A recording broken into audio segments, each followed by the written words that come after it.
everyone. So this is the continue of the last problem of the integration of the rational fraction, no? So ito yung continue ng last problem po natin. Kung matatandaan yung last problem po natin nun is problem number 1 and problem number 2. So this is the problem number 3 of the rational fraction. So pasensya na kung nakikita niyo medyo maaraw-araw kasi tag-araw kasi dito sa amin, no? So ito lang kasi yung schedule natin na kung saan hindi tayo busy. So this is the request problem. So, sasagutan lang po natin. So, yan. So, problem number 3. This is the integral of x minus 4 all over x squared plus 2x minus 15 dx, no? So, kung mapapansin natin yung problem number 3, pwede natin gawin, parang kasi siyang square of trinomial, no? Perfect square of trinomial, na kung saan pwede natin siyang gawin square of binomial.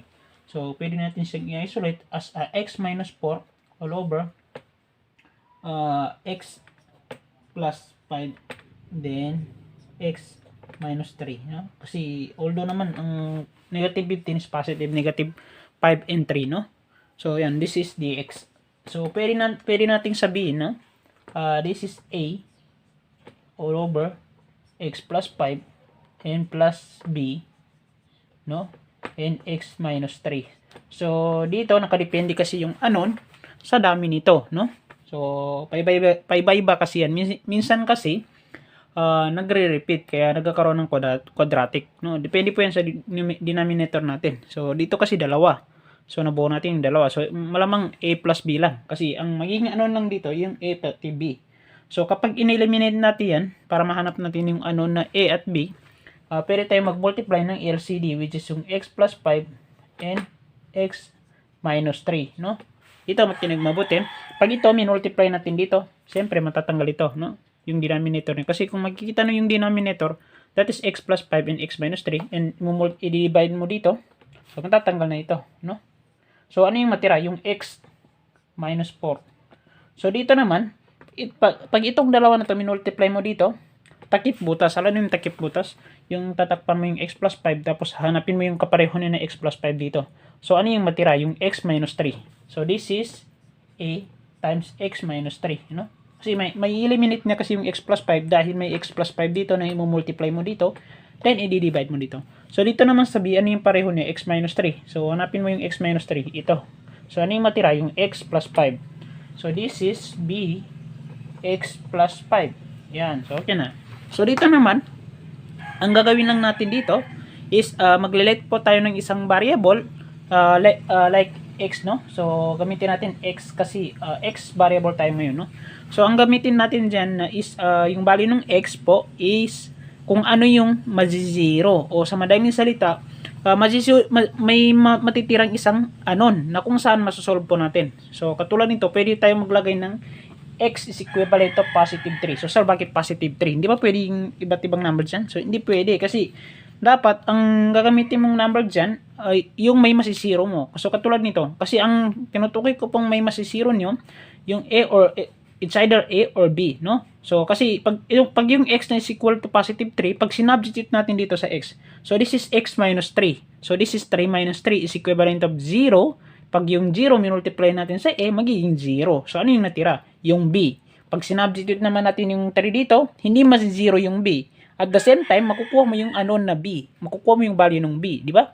So, kailangan talaga, ang gagamitin mong value ng x is kung saan may masisiro ka. At the same time, may masosolve ka ng isang anon. Yun po yun. So, yan, try natin i-substitute dito sa equation na to. So, this is 3, no? Kasi papalitan lang naman natin lahat ng x dito na 3. So, 4 is equivalent of a times 3 minus 3 plus b times 3 plus 5, no?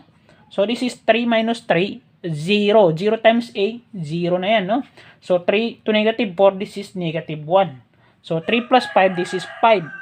Sorry. 3 plus 5, this is 8, no? So, 8 times b, magiging 8b. So, i-divide mo lang both side by b, i-divide both side lang by 8, magiging b mo is negative 1 all over 8, no? So, this is the value of b. Yan yung value ng b, yung ano natin. So, kung pag-aaralan po natin si basic algebra, which is yung sa rational fraction, ito lang po yung rule ni algebra, no? So, totally, integral calculus is napakadali lang po. Kasi ang integral calculus po is maikli lang yung solusyon. Unlike, kapag kasi, nagiging mahirap kasi yung calculus, kasi sumasama si algebra. So, katulad nito. So, ang integral lang kasi dito is ito lang. I-integrate mo lang dyan. Kaya lang, hindi natin pwedeng integrate yan. Bakit? Kasi dalawa yung anon. Yung A pati B. So, kailangan natin mahanap kung ano yung value nito para ma-integrate natin. Para papasok si integral calculus. So, dahil nahanap na natin si B is equivalent of 1 over 18, isa-substitute na natin dito sa B. So, this is negative 1 all over 8 all over x minus 3. So, meron pa tayong kulang, yung letter A. Ano ba yung value ng letter A?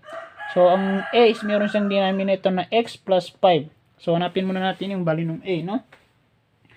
So, para mahanap yung value ng A, ano yung isa-substitute natin na x, no? So, let x tayo na may masisiro. So, obvious naman, kailangan natin i-zero yung B para mahanap natin yung A, no?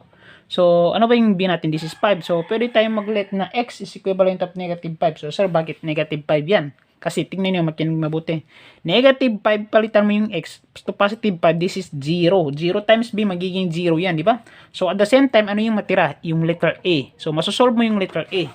So, this is, palitan mo yung lahat ng x ng negative 5. So, negative 5 minus 4, dito tayo, no?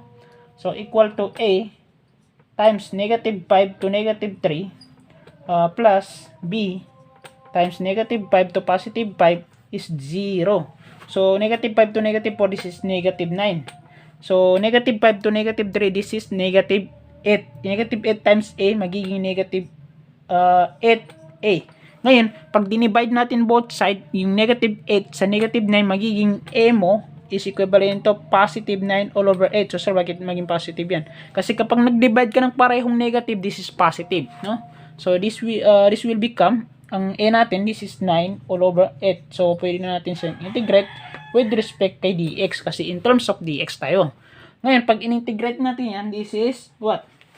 This is 9 all over 8 ln of x plus 5 dahil naka-exponential yung ano nito. So, yan. So, this is negative times positive. Magiging negative 1 all over 8 ln ng x minus 3 plus c. Yan. So, pwede po natin yan i-isolate. Kung makikita po natin dito, this is the common denominator. So, pwede tayo ano ba tawag ito? Pwede tayo gagamit ng properties of integral. Sorry, hindi siya properties. Properties ng exponential, which is yung negative operation at parehong denominator. Magiging, ano yan siya, magiging, ang tawag dito, magiging, ito pwede natin i-isolate yung 9. So, magiging 1 all over 8 ln ng x plus 5. So, ibabalik lang natin sa pinanggalingan niya. So, using properties of logarithm. So, this is 1 all over 8 para maging less common denominator yung 1 all over 8. So, this is 8 ln of x minus 3. So, dahil may operation na negative sa isang exponential na pareho silang 1 all over 8, pwede natin gamitan ng properties which is kapag negative siya kapag negative yung operation ng exponential, magiging division yung reciprocal niya. So, this is 1 all over 8 ln ng absolute value ng x plus 5 na may 9, no? All over dito sa x minus 3. Yan. Tapos, plus C. So, this is the final answer of the problem number 3. So, yan magiging final answer natin sa problem number 3. So, proceed po tayo sa problem number 4 of the integral of the rational fraction. So, problem number 4. So, pasensya na kung maaraw-araw ngayon, no? So, kasi ito lang yung free time natin. So, yan. So, pwede natin sabihin na this is what? This is A. Kasi dalawa yan, no? Dalawa. So, this is x minus 1. Then, plus B. So, this is x minus 2. So, kung matatandaan natin, nagkaroon dito ng repeated. So, makikita niyo, meron tayong meron ditong exponent na 2. Na kung saan pwede yan maging dalawa. So, which is maging C siya. Another x minus 2 na may quantity. So, yan. So, pwede siya maging ganyan. Kapag, tandaan lang, kapag mayroon ka makikitang ganito na x minus 2, which is kahit anong nasa loob, basta dalawa yung may exponent na 2, ganito yung mangyari. Magiging dalawa po siya. So, this is, pwede natin i-multiply by LCD, no? So, this is what? This is x minus 1. Yan yung LCD niya, ito. So, this is x minus 2 quantity, no? Ngayon, ganito po yun. Pag may makita kayong dalawa ganyan, pwede nyo gawing dalawa dito. Yung B pati C, no? Unlike kung quadratic kasi pagdadag ka ng x, lalagyan natin ng x.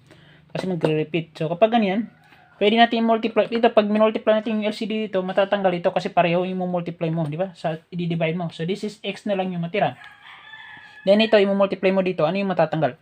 Yung x minus 1. Kasi ma-divide siya sa x minus 1 dito. So, this is a at x minus 1 quantity, no? So, yan. So, dito naman sa b, this is plus b. Pag ito, multiply mo dito, magiging x minus 1. Ito, i-divide mo dito. Kung matatandaan natin, di ba pareho ito, x minus 2 at x minus 2 yan, ha? X minus 2. Ang pinagkaiba lang nila, meron ditong quantity. Ngayon, pag minultiply mo dito, madi-divide dito, maglo-lowest term. Ibig sabihin po, maglo-low exponent. Ibig sabihin lang po, matatanggal yung isang x minus 2. Kaya ang matira dito is b at x minus 2. Yan. Yan lang matira. Matatanggal dito kasi tingnan mo, x minus 2 i-multiply mo dito. I-divide natin dito, matatanggal yung x minus 2 at meron itong x minus 2 na isa na matitira. So this is what?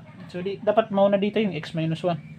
Sorry, yung x minus 1 bago yung x minus 2. Then dito, matatanggal yung x minus 2 na may quantity kasi may quantity ito. So ang matira ito, matatanggal ito dahil dito. So matira yung x plus 1. C is x minus 1. Yan. So, yan yung matitira. So, this is x. So, sabihin natin x is 2. So, kasi yung 2 yung pinili natin, matatanggal nito, masisiro niya ito. No? So, yan. So, this is, palitan natin ang lahat ng x na 2.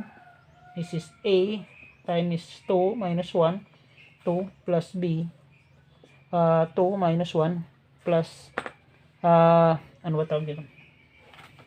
Yung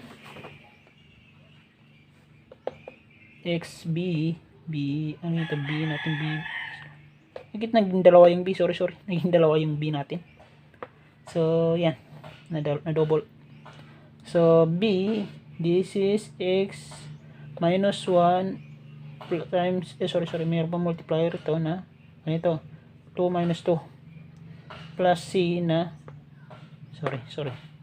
plus c na 2 minus 1. Yan. So matatanggal dito is ito. Kasi 2 minus 2, 0, multiply mo dito, masi-0 na. No? So, this is ito. Ano yung next natin?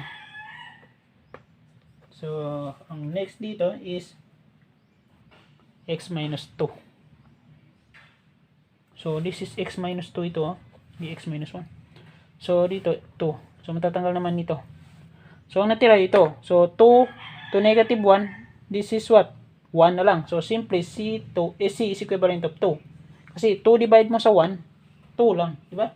So, which x is equivalent of 1, papalitan naman natin yung equation natin na dito na 1 ng x. So, 1 is equivalent of a times 1 minus 1, 2, quantity, plus b, 1 minus 1, yan, and 1 minus 2, and plus c times 1 minus 1. So, 0 na yan kasi 1 minus 1, ito 1 minus 1, 0 na rin. So, ang natira ito. So, 1 minus 1, 1 to negative, 1 minus negative 2 is negative 1. Times quantity, magiging positive 1. Times a, magiging a1. So, divide mo sa 1, 1 divide 1, this is 1. So, this is a is equivalent of 1. No? Yan. So, ano lang yung kulang, nung letter b lang. So, gawin natin dito, which is x is equivalent of 3 naman. So, lahat ng x dito, papalitan naman natin ng 3. So, this is 3. Equivalent of a times 3 minus 2 quantity plus b, no? Ng 3 minus 1 and 3 minus 2 plus c na 3 minus 1. So, yan. So, pero try natin, ano ba tawag dito? Yung, try natin mag-repeat ito. So, magiging 3 ito. Then dito, 3, ano ba dito tawag dito? Yung may mga quantity, combine natin lahat ng may mga quantity dito. So, this is a. And plus 2b. Kasi tingnan mo, 3 minus 1, this is 2. No? Then, 3 minus 1, this is 1. 3 minus 2, this is 1. Then, 3 minus 1, this is 2. 2 times 1 is 2. 2 times b, magiging 2b. Yan. Ito kasi wala na 1, magiging 1 lang kasi ito kasi 3 minus 1, 3 minus 2, this is 1. 1 times to the power of 2, this is 1. So, this is the common sense na may imaginary coefficient na 1 dito, no? So, dito naman, sa C, 3 minus 1, this is 2 times c magiging plus 2c. So, ito yung equation na gagamitin natin. This is the equation 1. So, alam natin na ang value ng, ano yung value ng a? Sorry. Ano yung value ng a? Yung nakuha na natin yung value ng a, which is yung 1, then plus 2 times b. Walang b, hindi natin nakuha yung b, no? So, plus 2 times c. Pero ang c natin is 2. Kaya mo multiply natin sa 2. So, this is 3, 1, 2 times 2, this is 4, plus 1, this is 5. Pag i-transpose natin dito, maging negative 5. So, negative 5, equivalent of 2b.